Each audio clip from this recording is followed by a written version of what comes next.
বাড়িতে সব থাক, আমি যাই দেখি বাজার করে আসি গে। বাড়িতে বিয়ে না আসে, তারা কোনোদিন আসে না।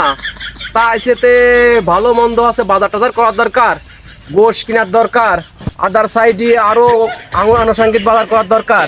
আবার বিয়ে আবার রসিকতা করলেও যে বিয়ের জন্য আবার রসমালাই আনতে হবি, রসমালাই তো আছে কেনার দরকার। আচ্ছা যাই দিন দেখি বাজারে যাই।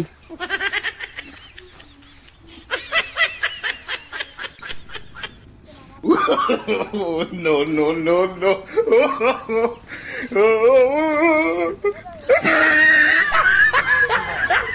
যাই হোক, বাজারটা তো ভালোই করা হইলেও যাই, সকাল সকাল চলে যাই, রান্না বাড়া করবি সকাল সকাল। বিয়ে না আইছে আজকে, আর বাজারে কোনো দোকানে বসে চা মাও খাবো না, ডাইরেক্ট সরাসরি দেখি বাড়ি চলে যাই।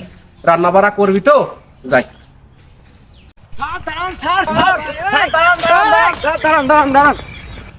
স্যার ও হাসান ভাই, করছি যে কি আছে? আরে যে আমার তো পঞ্চায়েত নিয়ে দেবো। দেখি দেখি। আমার বউ সেই গাল গাবালি দিয়েছে, যে মারা মারতেছে আমার তো আর হচ্ছে না। তাড়াতাড়ি একটু দায়ের করিয়ে দেন তো। আচ্ছা আপনি টেনশন করবেন না, তাড়াতাড়ি করিয়ে দেন, নাই তো আমাদের আর শাস্তি হবে না। আপনার সঞ্চয় আছে 2100 টাকা। হ্যাঁ 2100 টাকা সঞ্চয় আছে, তার সঞ্চয়টা কি আপনি উঠাবেন?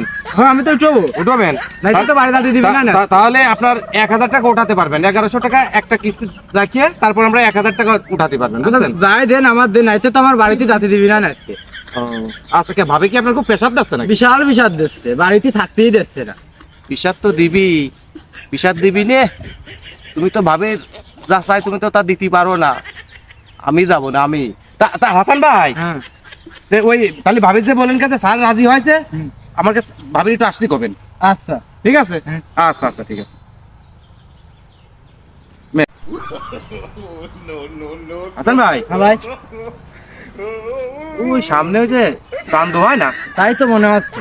হ্যাঁ হ্যাঁ বুঝতে তো তাই মনে হয়। চান্দু, তুমি কিস্তি দাও না চান্দু? তোমার বাড়ি থেকে বলে ঘুরে এলাম চান্দু, তোমার আজকে পাইছি, তোমার আজকে রক্ষে নেই চান্দু।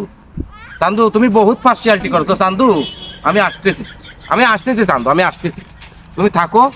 তুমি আর কত রহস্য করবো আমার সাথে? এদিকে আমি আমার অফিসে গেলি পারে স্যার আমার একের পর এক অপমান করে, আমি নাকি তোমার বোর সাথে বন্ধু সম্পর্ক করছি, কথাও স্যাররা কয়। তোমার জন্য আমি অফিসে আমার চাকরি পর্যন্ত শেষ হয়ে যাচ্ছে চান্দু। আমি আসতেছি, দাঁড়াও। বাজার করা তো ভালোই হইলিও। ও কিস্তি আলা না রে, কিস্তি আলা মতো দেয় আছে রে। বাবা রে, 2 সপ্তাহ কিস্তি দিয়ে নিয়ে দেনে বাঘের বয়। মুরব্বীরা কয় সে নেই তো রাত পয়। ওই কিস্তি আলা আমার সঙ্গী পড়ছে, মরছি পিসাব করার নাম করে এই জায়গাটা বসি, কিস্তি আলাকে চলিয়ে যায়।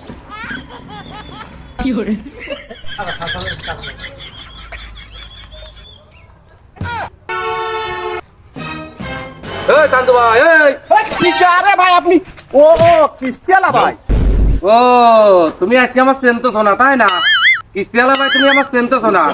তুমি থাকো ডালে ডালে আর আমি থাকি পাতায় পাতায়, বুঝতে পারছো? তুমি একে একে 4-5টা কিস্তি দাওনি, তার জ্বালায় আমি আমার চাকরি পর্যন্ত হারাতে বসেছি।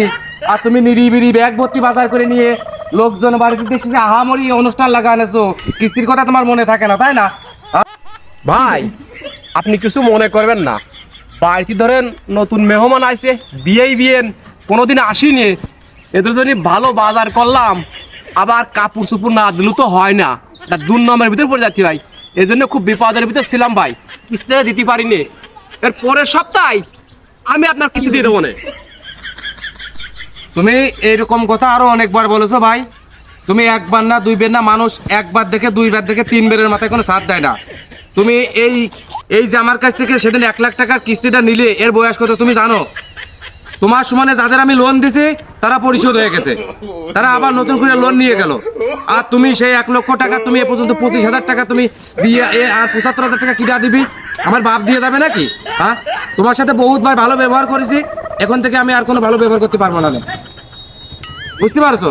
কিস্তির টাকা তুমি কিভাবে দিবা আমি জানি না, আমার দিয়াই লাগবে কিস্তির টাকা। যাই হোক আর না হোক, আপনি কিছু মনে করবেন না। মানুষ আসছে বিপদে পড়ে তো আছে কিস্তি তোলে, আমি এই কিস্তি তুলিয়ে তোমার জ্বালায়ও মরিয়ে গেছি।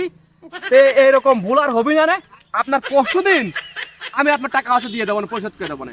আপনি আর টেনশন করবেন না। আর ওই বড় অফিসারের কাছে বলে আপনার জবাবদিহি করা লাগে, তার আমি করতে দেবো না। এবার সিটারি করবো না, এবার সঠিক টাকা দিয়ে দেবো না, পরশু দিনে আপনার টাকা দিয়ে দেবো না। চান্দু ভাই, তুমি এরকম কথা আমার বহুতবার শোনাইছো। তুমি বহুত আইজ না কাল, কাল না পরশু, পরশু না টরশু কয়ে তুমি আমার একটা ধৈর্যের বাঁধ ভেঙে দিছো ভাই। আমি আর কোনো কথা শুনতে চাচ্ছি না। তোমার বাড়ির লোক কুটুম আছে, ওটা আমার যায় আসে না। No, no, no, no. তোমার বাড়ির আত্মীয় স্বজন আছে, তাও আমার দেখার বিষয় নেই। আমার টাকাটা আমি এখন চাই, কারণ হলে পরে দেখি। আরে বাবা, খাসির গোশ 1 কেজি, গরুর গোশ 3 কেজি, দই, কত কি বাজার করেছেন। এই টাকাগুলো কার? আমাকে লোনের টাকাই তো। লোন পরিশোধ না করে আপনি ওই টাকা দিয়ে শ্বশুর বাড়িতে লোক কুটুম আছে, তাকে আপনি কিনে খাওয়াচ্ছেন, তাই না? ওসব কথা কোনো ভাই শুনবো না। এই আমি আমার সাইকেলে উঠালাম, আমার টাকা পরিশোধ করার পরে এই বাজারগুলো নিয়ে আসবেন। ভাই আপনি আমার ইজ্জতে হাত দেবেন না ভাই। নতুন আত্মীয় স্বজন বিয়েন, আপনি এই বাইকের মতো আমার ক্ষমা করে দেন। আমার এই ভুলার অভিমানে আমি শিক্ষা পেয়ে গেলাম। পরশু দিন আপনার টাকা আমি ক্লিয়ার করে দেবো না, আপনি আর কোনো চিন্তা করবেন না। এবারের মতো আমার সাথে বাজার দাও। তুমি আমার কথা শোনো, তোমার বাজারটা দাও। তোমার আমার শোনো, আমার কথা শোনো। তোমার বাড়িতে তোমার নতুন বিয়ে আছে, ওটা আমার ভাই দেখার বিষয় নেই। আমার টাকাগুলো দিয়ে তারপর তুমি তোমার বাজার সাথে নিয়ে এসে যাও। আমি আর তোমার সাথে কোনো মানবতা দেখাতে না ভাই। আমি চলে গেলাম ভাই, আমি চলে গেলাম।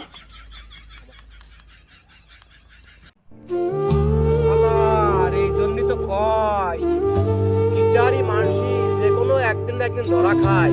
আজকে আমার বাড়িতে বিয়ে নাইছে, আর কিস্তির সাথে সিটারি করি বলে আজকে আমার বাজার নিয়ে চলে গেলেও আমার তো বাড়ি যাওয়ার মতো নেই। আমার তো ইজ্জত শেষ। জীবনে আর কোনোদিন শালার এই সিটারি আমি আর করবো না। আজকে তো শিক্ষা হয়ে গেছে।